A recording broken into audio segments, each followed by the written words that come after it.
Con el final de la desastrosa Copa América en diciembre de 1947, entramos en un tormentoso año para el mundo y sobre todo para nuestro país. Las grandes potencias seguían luchando entre ideales políticos y económicos, las colonias seguían declarando su independencia y se veían más países en el mundo. En la India el 30 de enero despidieron al viejito buena onda, pero que es un poco turbina si se ponen a investigar un poquito más. En febrero la figura de Gaitán seguía creciendo con sus discursos antioligarcas, la guerra bipartidista seguía creciendo y con lo cual el 9 de abril todo eso iba a explotar en un disturbio gigante llamado el Bogotazo, que para muchos solo se dio en Bogotá, pero que si uno se pone a revisar fue a nivel nacional. No vamos a andar mucho en él por el momento, porque de él vamos a hablar más adelante para entender un poco el video de cómo fue creada la liga en Colombia. En ese mismo momento se fundaba Radio Cadena Nacional, o RCN para los fachos. El 14 de mayo se crea ese país inmundo basura llamado Israel, que si no es el sitio con más doble moral en el mundo, pega en el palo.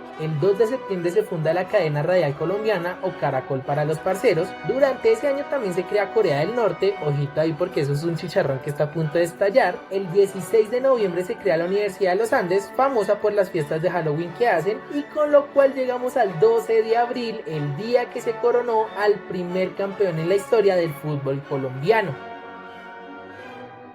Mi nombre es Nicolás Hernández del canal FPT y vamos a continuar con la historia del fútbol colombiano en orden cronológico.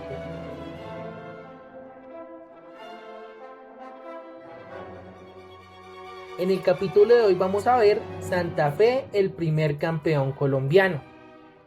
Antes de empezar te quiero pedir un favor grande, suscríbete al canal, dale un me gusta al video, compártelo con más futboleros y deja un comentario en la parte de abajo, siempre con respeto. Vamos por partes, como dijo Jeffrey Dahmer. Para entender todo lo que sucedió en ese momento hay que devolvernos al 9 de abril de 1948, un momento crucial para la historia moderna del país. Y esto lo digo porque a la 1:15 al frente del edificio Agustín Nieto, Juan Roa Sierra presuntamente le disparó al caudillo liberal Jorge Eliezer Gaitán y le retiró la suscripción a la vida. Esto provocó una ola de violencia, saqueos, desvivimientos y descontrol no solo en Bogotá sino en toda Colombia, donde los liberales acusaron a los conservadores, quienes eran los que gobernaban de la mano del nefasto Mariano Ospina, presidente de aquellos años, de haber dado la orden de eliminar al líder liberal. El saldo total de este desastre fueron más de 3.000 desvividos, 400 heridos aproximadamente, más de 100 edificios destruidos y las consecuencias más próximas fue el recrudecimiento de la violencia bipartidista, que en teoría fue una guerra civil, así los libros de historia o los mismos historiadores colombianos intenten negarlo. Si usted es de Colombia y no tiene clara esta historia, o si es del extranjero y la quiere conocer, una mirada clara de lo que pasó después del Bogotazo son el libro Cóndores no entierran todos los días de Gustavo Álvarez Gardiazabal y la película homónima, que es protagonizada, y me pongo de pie, por Frank Ramírez, que es el mejor actor que ha parido este pedazo de tierra que llamamos Colombia y que nos tiene vueltos mierda a todos, la verdad. Volviendo a la historia, literalmente al ver el mierdero en el que está el país, Mariano Ospina se apoyó y patrocinó un proyecto del que estaban hablando los presidentes de América de Cali, Humberto Salcedo Fernández, y el de Millonarios, Alfonso Señor Quevedo, de formar una liga profesional de fútbol en la que el presidente del país fue decisivo,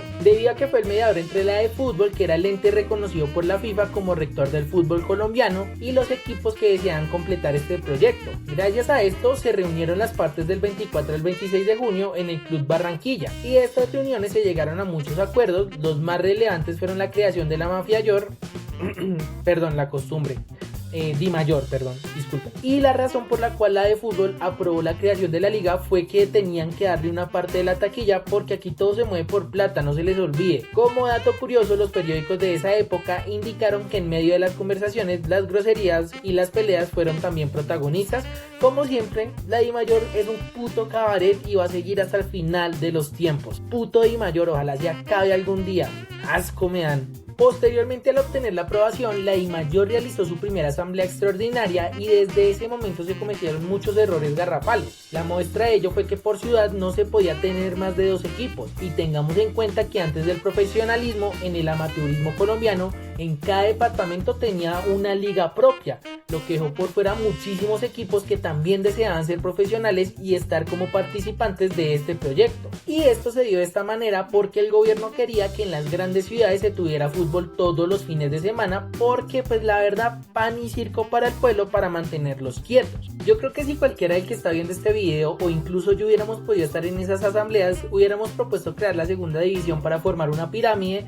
y poder acceder a la primera división y no premiar la mediocridad que vamos a ver de aquí para adelante. Pero como raro, pues el fútbol fue utilizado para terminar de tapar las consecuencias del Bogotazo y pues solo crearon la primera división. Al final se llegó a una serie de acuerdos en los cuales se determinó que el campeonato colombiano se iba a disputar del 15 de agosto hasta el 19 de diciembre de aquel año y el formato que se usaría era el de liga a 2 ruedas, donde el equipo con más puntos sería coronado como campeón. Se dispuso que fueran 10 equipos los participantes, entre los que encontramos a América de Cali, equipo que parece meado por un elefante por la sal que tienen, Atlético Municipal de Medellín, que aunque usted no lo crea era el equipo chico de la ciudad de la eterna primavera, Deportes Caldas de Manizales, uno de los 50.000 precursores del actual Once Caldas, que tiene más ascendencia que títulos, el Deportivo Cali, experto en desvirgar equipos, Independiente Medellín, eterno subcampeón, tanto que es hasta segundo en subtítulos. Qué manera de ser tan pecho frío la del Independiente Medellín, Junior, que es más famoso por cagarla en la Copa América del 45 que por ser relevantes en el país, Millonarios de Bogotá, que su mejor época fue esta y por eso hoy en día le decimos Millosaurios,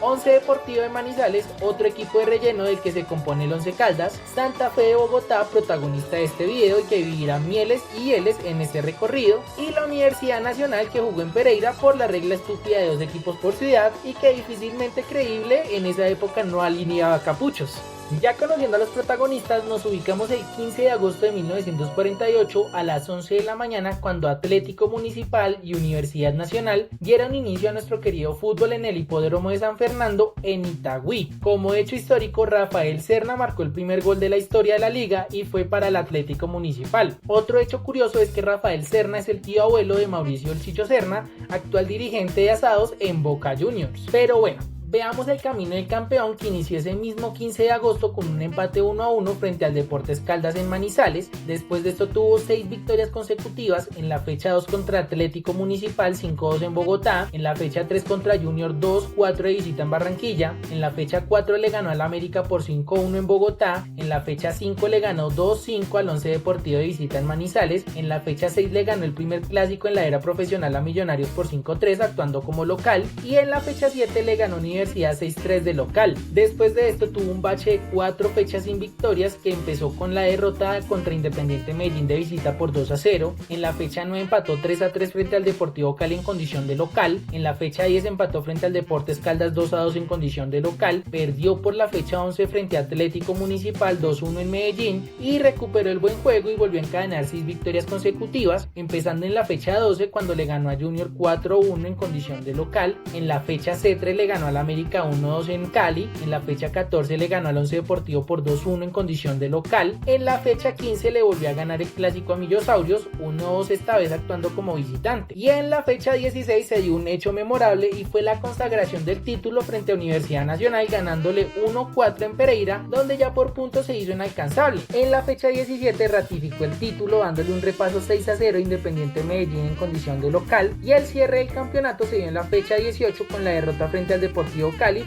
1-0 en la ciudad de Cali. Aquí el Santa Fe, según lo que pude averiguar, utilizaba el sistema 4-1-5 y eran dirigidos por el peruano César Carrillo. El posible 11 titular estaba conformado por el arquero Julio Chonto Gaviria, en defensa estaban Antonio de la Hoz, personaje bastante recurrente en estos primeros videos, el argentino Oscar Bernau, Alberto Guardiola y José Kaordoku, un caso muy curioso ya que es colombiano pero tiene ascendencia japonesa. En el medio campo estaban el argentino Lorenzo Deli y en la extensa delantera estaban el argentino Germán Antón, Rafael Prieto, Roberto Gámez, Gabriel Pinea y el español Jesús María Lires, que fue uno de los jugadores más importantes de esta campaña en el equipo bogotano, con lo cual los suplentes eran Julio Zamudio arquero, Héctor Martínez, Luis Contreras, Luis Prico, Luis Rubio, Hernando Moyano, Iván Salazar, Miguel Talero, Carlos Osorio, Arturo Ucro, Simón Ferro, Darío Porero, Rafael Valek, Luis Castro, Jaime Cardona, Carlos Chávez y Adolfo Cusmay. Pequeña aclaración, hay pocos detalles sobre la nómina, en caso de que me falte algún jugador o la posición de estos, los leo en los comentarios. La tabla de la primera liga colombiana finalizó de esta manera.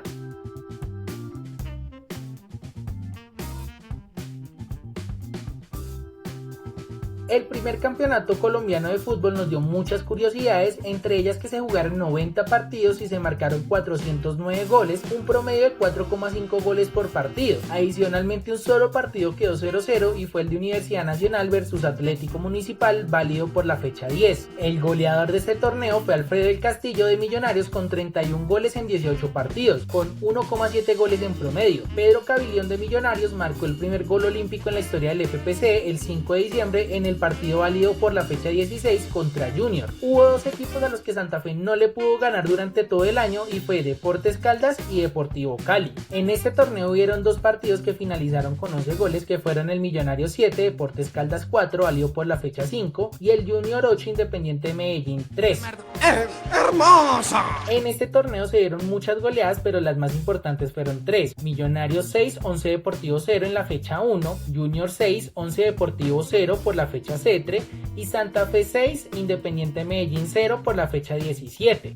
Eso que yo sentí chocando por tu cola, son mis bolas, son mis bolas. Como comentario final les pido una disculpa si el video fue muy extenso, se debía hacer de esta manera para tratar de entender cómo funcionaba el fútbol colombiano de aquella época, además de entender el cómo y por qué se realizó la liga, que básicamente fue una cortina de humo para calmar al pueblo. Recuerden que ese tema de pan y circo sirve mucho para enfriar las cosas cuando hay un nivel de exaltación bastante grande, y pues más que todo esto lo utilizó el gobierno para bajarla en las grandes ciudades y dejar que la violencia bipartidista solo se diera en las zonas rurales, que fueron donde más se sufrió y donde muchas veces la información de lo que pasaba no llegaba o se censuraba. Pasando a lo futbolístico, en el desarrollo del campeonato queda por decir que fue muy especial, debido a que el campeón fue inesperado. Santa Fe era un muy buen equipo, pero había mejores nóminas, planteamientos del peruano Carrillo y la gran regularidad del rojo capitalino lo llevaron a un título que quedará en la historia como el primer campeón para la eternidad. Por el momento vamos a dejar el video hasta aquí para no hacerlo más largo. Antes de finalizar te quiero pedir un favor grande: suscríbete al canal, dale un me gusta al video, si te gustó compártelo con más futboleros y deja un comentario en la parte de abajo, siempre con respeto. Mi nombre es Nicolás Hernández del canal FPT y recuerden que quien no conoce su historia está destinado a repetirla. Adiós.